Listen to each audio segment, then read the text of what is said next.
Welcome back to Movies TV Mad. Of course, you can follow me on Twitter and on Vero at Movies TV Mad. And welcome to Wednesday's edition of the DCEU Daily. And it gets more curious and curiouser for Patty Jenkins and Gal Gadot's Wonder Woman 3.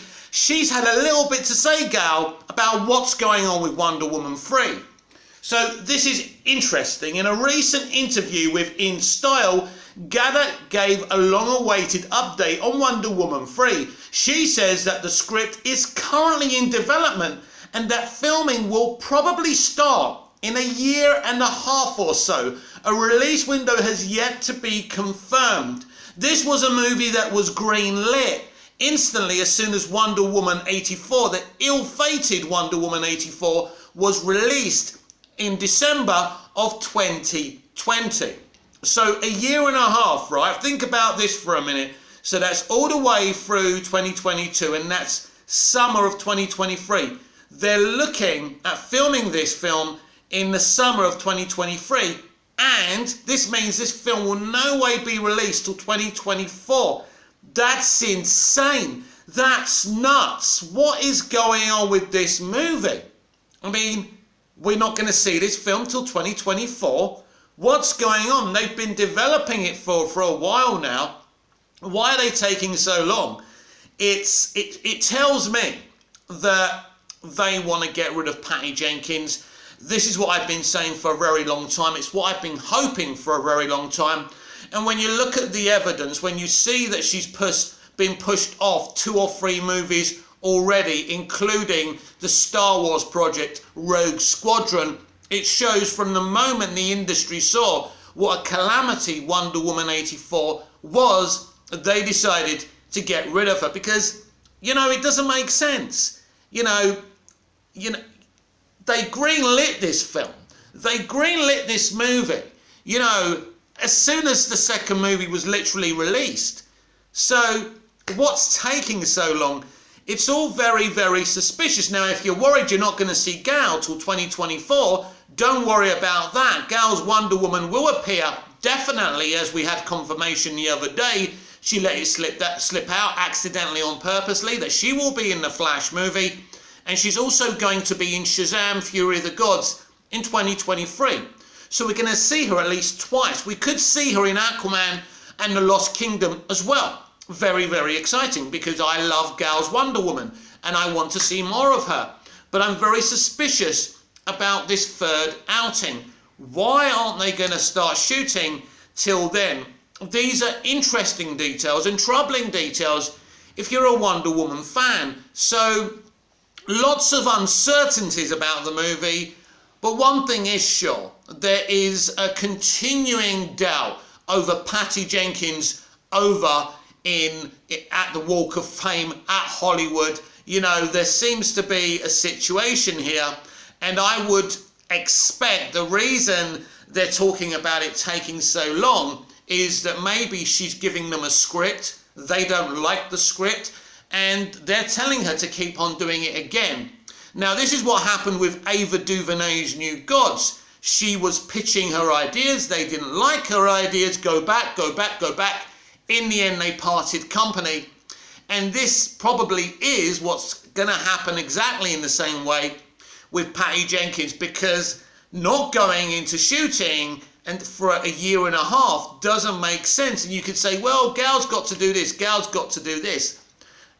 It doesn't make sense to me. So very interesting developments here. Watch this space for more updates on Wonder Woman 3. The Flash movie leaks fallout is continuing, and it's reached all the way over to Paul Tassi at Forbes, and this is a very interesting take on the situation. DC fans concerned the Flash will erase Snyder's Superman and Batman. Yesterday, I commented on how any conversation involving the DCEU is nothing short of a nightmare these days, as it's Zack Snyder fans defending his films against what they perceive as slights being done to them by WB as they move forward with the current DC universe. Now, what Paul's saying here is right. A lot of Snyderverse fans do believe that WB is the problem, and they're trying to destroy the Snyderverse. I mean, there is no Snyderverse right now. We've had 3 movies. The beginning of the DC Extended Universe was the Snyderverse. Then they removed him because they just didn't agree with the direction they were going to go in moving forward, because there were problems in the reactions of the kind of inception of the DCEU, and that can't be denied. The current situation is that rumoured leaks about the plot of the upcoming long-delayed Flash movie will involve a Flashpoint situation, where history is partially rewritten.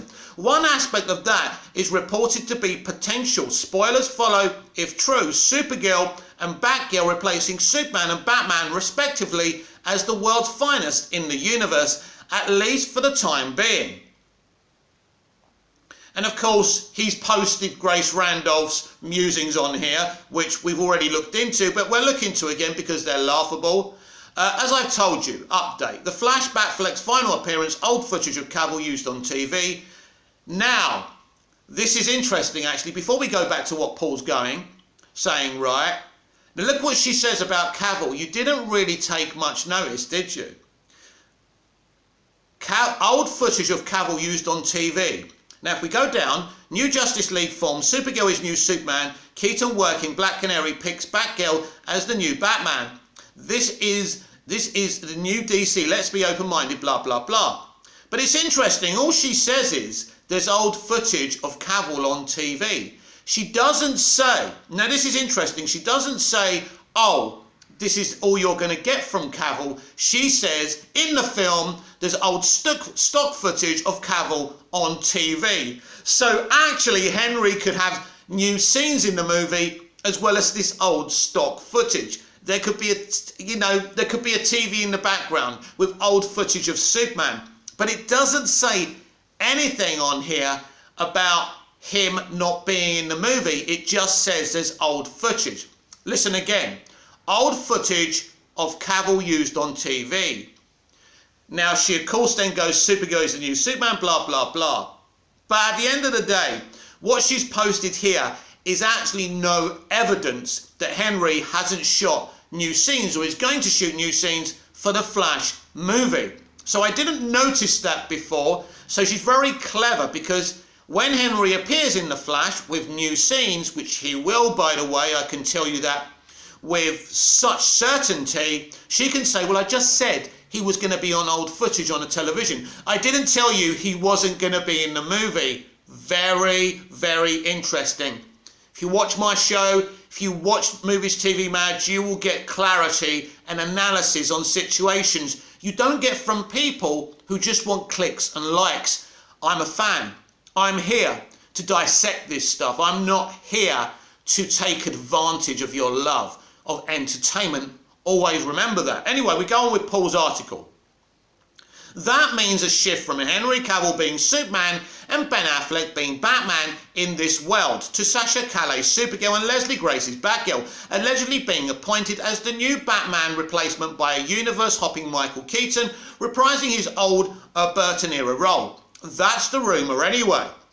It just feels a lot harder to get mad about the DCEU not sticking to a specific plan or one director's vision for the overarching arc of the universe compared to the MCU. Yes, we are probably not going through with Snyder's long-term apocalypse-based plan at this point, but that should not be a shock. But the DCEU is not the MCU, and I don't think it needs to be treated as such. Now, by the way, Snyderverse stans don't like what Paul's said in this article, but he's actually only saying what they're saying. That DC doesn't have to do what the MCU do. Isn't that what you guys have been saying all along? So let's carry on. First of all, no singular director planned out the long arc of the MCU. Thankfully, that wasn't, say, Joss Whedon. But when I say the MCU and the DCEU are not comparable, I'm not dunking on the quality of DC. Thank you, Paul. I just mean they are literally not comparable in terms of how DC and Marvel are handling their expanded universes.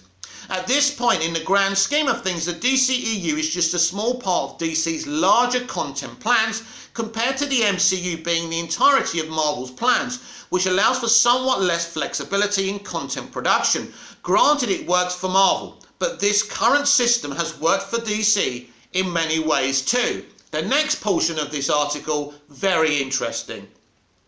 I have lost track of the number of universes DC currently has going on at the same time at this point. Let's count. The DCEU is the largest film-based one, which will soon expand into TV. This started with Snyder's Man of Steel, but technically is connected to everything from Justice League to Aquaman to Wonder Woman to Birds of Prey and both Suicide Squads. And now say the Peacemaker show on HBO Max. The Arrowverse is the largest, longest connected superhero universe in on-screen history, constantly airing on the CW with a seemingly endless post-air deal with Netflix that has to be hugely profitable even as shows keep ending. Arrow, Black Lightning, Supergirl, there are always new ones to keep going. The Flash, Legends, Superman and Lois, Batwoman, and soon Gotham Knights. So what he's basically saying here in this article is not over by a long stretch. What he's saying is they've already got multiple universes where Marvel are focusing on one thing and one narrative from one person, Kevin Feige. So already we've got a multiverse that's not connected. But actually all these different worlds of DC are about to be connected in the Flash movie, which shows the potential of what they're attempting to do. We're about to start a sub-Batman universe with the Batman film, which already has 2 greenlit spin-offs based on GCPD and the Penguin, which is not connected to the existing DCEU as far as we know. We have a bunch of one-offs. Titans, Doom Patrol and the Harley Quinn animated series are all in their little pocket universes. The same goes for Oscar-nominated Joker, a prestige superhero film part of no larger universe. Not yet anyway. There's a Green Lantern series coming, though it's unclear which universe that's going to land in, or possibly just get its own like these others. Again, so much potential. The point is, in the grand scheme of things here, Cavill and Affleck being retired as Superman and Batman after 3 movies should not be a huge deal. Now that is controversial, especially since it's not like the heroes themselves are being erased from DC. Superman and Lois has a Superman, the Batman has the Batman. These characters live on, and transferring their DCEU roles to Supergirl and Batgirl, probably just temporarily, I actually agree with this if the leaks are true, does not seem like it should be a big thing. And yet this is the debate. We don't actually know what the Flash will bring until we actually get a look at it, but I'm guessing more fights are bound to occur. Stay tuned. Actually, a very, I think a very reasonable take by Paul Tassi of Forbes, and I'm going to get a lot of hate for saying that. Now, I don't agree with him that it's not a big deal to delete Affleck and Cavill as Superman and Batman, but let's be clear here, as I've said repeatedly, and this is a fact, I know this, Ben Affleck may, if he doesn't do any more, it means he doesn't want to do any more. I've said this so many times. But I still believe there's a chance that Ben will cameo in movies and HBO Max shows as well. And I think Henry is definitely at this point only cameoing. So will they be replaced, with Batgirl and Supergirl? No, I don't think that's the plan. But I think they may be kind of like the new members of this Justice League. But as Paul has said, and it's actually very interesting to me, because this is why I've always been excited about this multiverse strategy, is because the DC live action universe has so many different universes. And if you create this multiverse kind of shared universe and have interconnected tissue, it's very, very exciting. There's so much potential to imagine the DCEU, having a crossover with Doom Patrol. That would be insane, right? Grant Gustin has already crossed over with the DCEU's Flash, Ezra Miller. They're going to cross over again in the Flash movie. So these are all exciting things. And as I've already said about Grace Randolph's post, it's very, very cryptic. Cavill in old footage on a television screen. But as I said earlier, it doesn't say that she's very clever. She doesn't say he's not in the movie. So in analysis, and when we think about this, what does this mean? That you are all going to get everything you love in different universes, and it's very exciting. and it's very potential. The potential is huge. And I wouldn't start shouting about the Snyderverse being cancelled just yet. We know that Ezra Miller has already denied this. I don't believe Ezra would lie about this, so I believe he's telling the truth. And as I said a couple of editions of the DCEU Daily ago, I said that, you know, Zack's universe will be in its own pocket universe. And Zack, you know, explained this back in 2021 as he was marketing the Snyder Cut as well. So I would hold off on being upset right now. I believe everything's going to work out. And as we said before, it's a huge year for DC live action. As I've said before as well, you can either listen to me, who has nothing to gain from telling you these things, or people who have something to gain by selling you a myth, selling you lies. It's up to you who you believe, but I'm talking to you from common sense and facts. This has been the DCEU Daily. I'm Mick, your host with the most. Just ask your girlfriends and your wives. Like, share, comment, subscribe, hit the notification bell so you never miss this perfection. And I'll see you again tomorrow with even more DCEU Daily. Until then, goodbye, au revoir, auf Wiedersehen.